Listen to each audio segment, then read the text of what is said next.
శ్రీ మహావిష్ణువుకి సహస్రనామాలలో సర్వవిద్భాను అనే నామం ఉంది.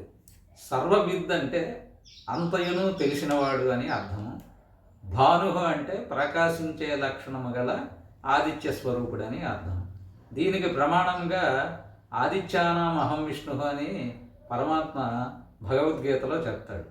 అలాగే ఎక్కడైతే మనస్సు, వాక్కు, ఇంద్రియములు భగవంతుని యొక్క ఉనికిని గ్రహించలేక వెనుతిరుగుతాయో అక్కడ పరమాత్మ మనకి లభ్యమవుతాడని శృతివాక్యం.